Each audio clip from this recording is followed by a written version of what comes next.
संजय जी, 2017 में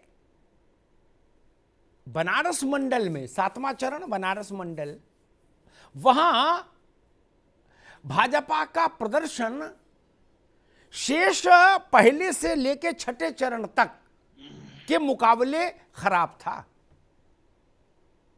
इसीलिए इसका नाम चुनाव है। कब कहां कौन सी सड़क मुड़ जाए किधर, कोई नहीं जानता।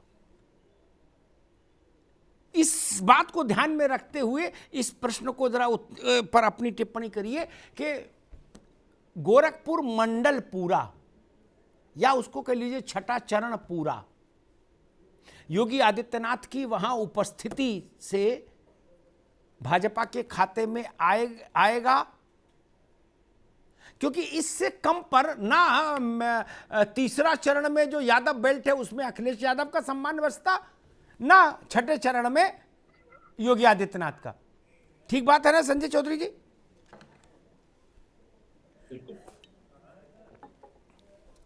जी देखिए, मैं इस बात को निश्चित रूप से कहना चाहूंगा कि एक नेता से ज्यादा एक कुशल प्रशासक की भूमिका इस मंडल में योगी आदित्यनाथ जी ने दिखाई है। मार्च 17 में जब चुनाव होता है, उसके बाद जुलाई आते आते गोरखपुर में एक घटना घटती है। पूरी भारत की मीडिया ने उस पर अपना ध्यान आकर्षित किया था कि जिस प्रकार से वहां बच्चे मरे थे। जापानी एंसेफेलाइटिस एक ऐसा रोग था जिसने उस मंडल से लेकर पूर्वांचल तक के बच्चों को पिछले 25 साल से ये हर वर्ष होने वाली एक वार्षिक घटना की तरह थी। आज बताइए कि उस एक साल के निकल जाने के बाद 4 साल ऐसी घटना की पुनरावृत्ति का न होना, जिस शिद्दत के साथ योगी जी ने उस महामारी को कंट्रोल किया है जमीनी स्तर पे, उसका वैक्सीनेशन कराना, और उसके बाद सफाई की समस्या थी। उस पूरे मंडल में डीप बोरिंग के हैंडपंप्स लगाना, सफाई की स्थिति को करना, वैक्सीनेशन कराना और प्राइमरी लेवल पर हेल्थ के सेक्टर को करना, इस प्रकार की घटना की पुनरावृत्ति नहीं होना, इसका मतलब है कि प्रशासक के रूप में जमीनी स्तर पर योगी जी का जो काम मतलब मैं ये भी समझ रहा हूं कि भाजपा मान रही है कि योगी जी की वहां उपस्थिति और खुद चुनाव लड़ना, वहां उस इलाके से विधानसभा का मुख्यमंत्री रहते हुए इस पूरे छठे चरण में जितना इलाका आ रहा है वोटिंग में, वो सीटें भाजपा के खाते में आएंगी, ऐसा भाजपा मान रही है। ठीक ना चौधरी साहब? जी जी ठीक। अमान खान, अगर सारी सीटें भाजपा के खाते में आएंगी वहाँ, चूंकि खुद मुख्यमंत्री वहाँ चुनाव लड़ रहे हैं, ऐसा भाजपा मान रही है, तो फिर आप वहाँ क्या कर रहे हैं? आपसे मेरा मतलब समाजवादी पार्टी। अमिताभ सर जी, ये इससे पहले जो एक सवाल था, जो कि सुन लीजिए, जो सर आपने भी एक बात कही कि जो है सभी लोगों के खेत नहीं है। मैं पहले उस सवाल का जवाब दे दूं, और सभी लोगों के पेट है, लेकिन साहब 4.5 साल से ऊपर लगातार भारतीय जनता पार्टी एक पिक्चर चला रही है।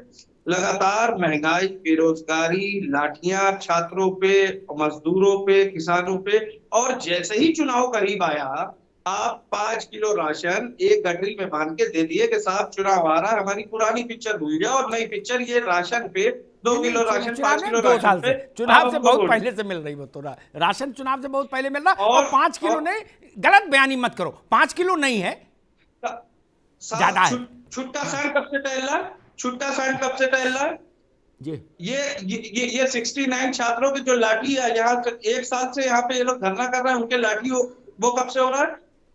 कोरोना के टाइम पे। बताओ भैया, संजय चौधरी पूछ रहे कब से हो रहा है लाठी चार्ज, ये सांड का उत्पात कब से हो रहा है?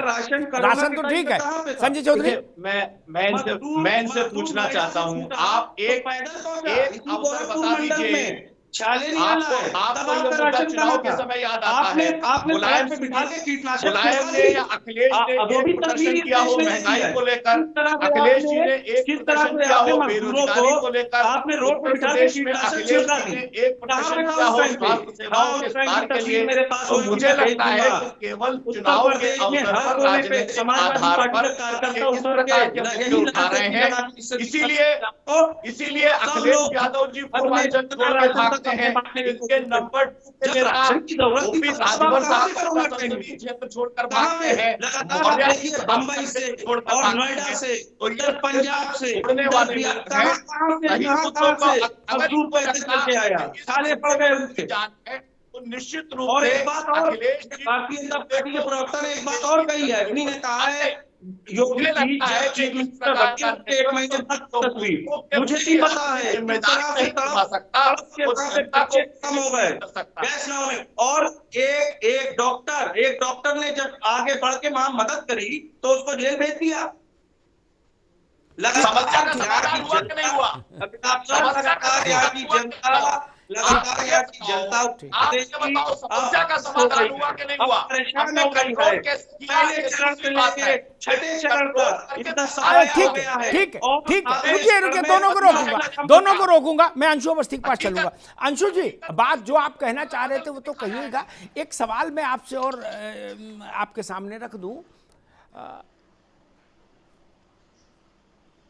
कुछ चीजें ऐसी होती हैं जिनका प्रभाव जमीन पर होता ही है, हम उनको ऑन रिकॉर्ड माने या ना माने, ठीक। वैसी ही एक है 2 साल से वहां जो राशन मिल रहा है गरीब आदमी को, ठीक। उस मुद्दे की एक बड़ी उपस्थिति है उत्तर प्रदेश में, ठीक। कांग्रेस उस उपस्थिति को कैसे आंक रही? स्वाभाविक है, आप भी चुनाव लड़ रहे हो तो आपने भी कुछ ना कुछ उस पर ध्यान दिया होगा, आकलन किया होगा। और हाँ, अगर आंक रही है तो विपक्ष के पास फिर उस मुद्दे का काट क्या है? विपक्ष मतलब कांग्रेस के पास या समाजवादी के पास? अंशु जी। अमिताभ जी, देखिए, सबसे पहले तो जो लोगों को लेकर आपने टिप्पणी की कि प्रियंका गांधी जी जा रही, तो वो कहीं जा नहीं रही। उन्होंने कई बार इस बात को मंचों से भी कहा है, साक्षात्कार में कहा, वो कहीं जा नहीं रही।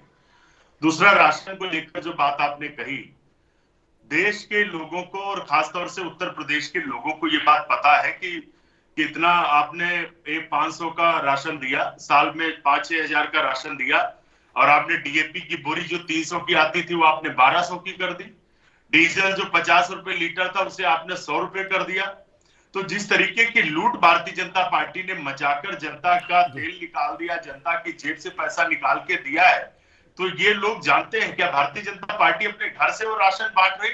अरे ये वही भोजन का जो सुरक्षा का अधिकार आया था, उसी खाद्य सुरक्षा बिल के तहत ही राशन बांटा जा रहा है जो कांग्रेस सरकार लेकर आई थी।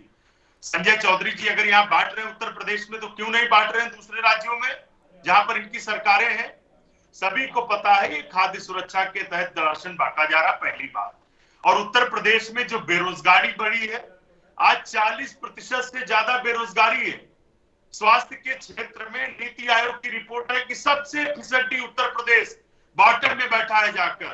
भाजपा सरकार की ये उपलब्धि है। उत्तर प्रदेश में कोई परीक्षा नहीं हुई जिसका पेपर में लीक हुआ हो। तो राशन जो आपने बांटा है, तात्कालिक तौर पे सहायता पहुंचाई, लेकिन उसके साथ जो आपने जनता की जेब से लूटा है, जो 100 रुपए का सरसों का तेल था वो 200 रुपए में बिक